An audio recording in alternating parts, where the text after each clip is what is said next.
Les gars, j'ai littéralement vécu le meilleur mois de ma vie. J'ai jamais eu d'aussi bonnes relations. Jamais eu d'aussi beaucoup d'amis. Des amis de qualité. J'ai jamais fait autant d'argent. C'est pas énorme pour l'instant, mais c'est un très bon début. Jamais aussi avancé dans mon trading. Jamais été aussi sérieux sur YouTube. Même si j'ai que 30 abonnés encore, mais jamais aussi lock-in, tu vois. Genre, j'ai mon petit script, enfin mon script, genre je mets des trucs que je veux dire, tu vois. J'ai jamais été aussi constant, j'ai jamais travaillé autant. Plus je suis ok là où je suis, le plus je reçois dans la vie, tu vois. Mais je suis ok de ne pas recevoir également. J'ai l'impression que cette manière-là de penser, elle te rend vraiment genre invincible, tu vois. Oui, bien sûr, genre il y a plein de moments non plus. Je suis en mode, ah putain, là faut vraiment que je lock-in. Ah là c'est la merde, ils ont bloqué mon compte. Ah là c'est... Évidemment, frère. Mais en général, sur la semaine, la plupart des jours, je suis heureux. Je pense que c'est vraiment une bonne chose, surtout actuellement, je trouve que c'est vraiment genre normalisé de pas passer tous les jours des bonnes journées, tu vois. De pas juste être...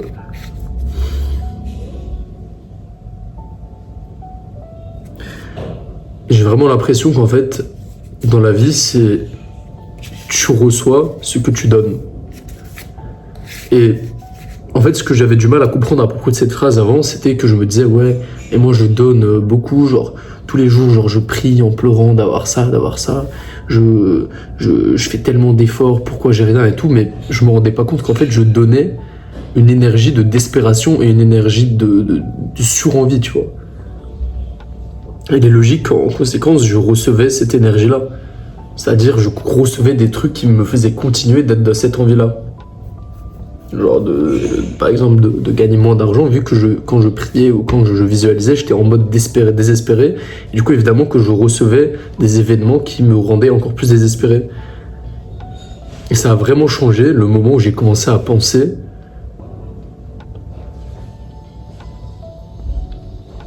Et si je donnais une énergie abondante, même si dans la réalité physique, je ne l'ai pas encore.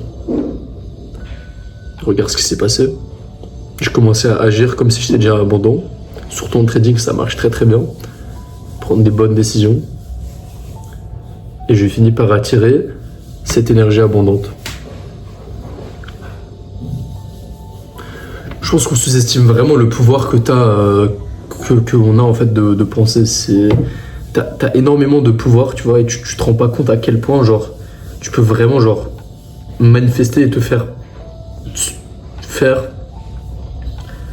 et de faire apparaître des choses vraiment magnifiques de ta vie. Tout en étant détaché et profiter. Littéralement, la plupart des choses se passent dans ton esprit, tu vois. Et quand je te dis ça, je te dis pas ça en mode, ouais, pour avoir cet argent-là, il faut que ça soit dans ton esprit. Oui, c'est vrai, mais je pense que d'un point de vue bonheur, d'un point de vue présence et tout, genre ce qui est le plus important, je pense que ça se passe aussi énormément dans l'esprit. Et après, l'argent et tout ça, et tout ce que tu veux à côté, je pense que ça en a une conséquence, tu vois. Là, les gars, moi, je vais aller à la gym. Je vais vous filmer le trajet en moto. Vous allez voir là le petit coucher de soleil. Ou, en tout cas, on sera pas loin du coucher de soleil puisque je dois trade avant. Et le trading ici, c'est de 14h à 16h, du coup. Ouais, j'y serai pour 17h, le soleil se couche. Avec un peu de chance, on sera là pour le coucher de soleil.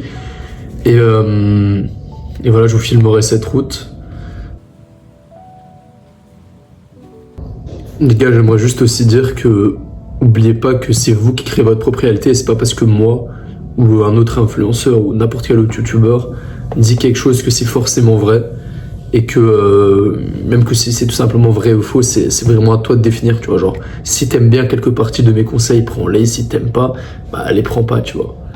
Tu sens normalement quel conseil que je te dis qui t'apporte le plus de soulagement, tu vois. Bah prends ces conseils-là. On va toujours après le soulagement niveau émotion, va dans cette direction-là, tu vois. Enlève tous les blocs. Qu'est-ce que je ferais si j'avais déjà tout cet argent, si j'avais toutes ces relations, si j'avais tout ça. Et ensuite, prends ta décision. Qu'est-ce qui va vers la voie du soulagement, tu vois. Mais oublie pas que c'est toi qui prends la décision finale et t'as déjà tout ce que t'as besoin de savoir. Et c'est pas parce que moi je dis quelque chose, même si ce serait rassurant d'écouter moi ou un autre influenceur, mais c'est à toi de faire ce process de découverte de soi, de redécouverte de soi et de manifestation. Et ce process-là, si souvent, en tout cas moi, et sûrement toi, on l'évite, c'est parce que, en fait, manifester, visualiser, se redécouvrir, c'est pas un process joyeux, en fait. Ça l'est vers la fin, vers le milieu, mais au début, ça fait vraiment peur. Tu dois remettre tout en question, toutes tes idées, toute ton identité, tous tes traumatismes,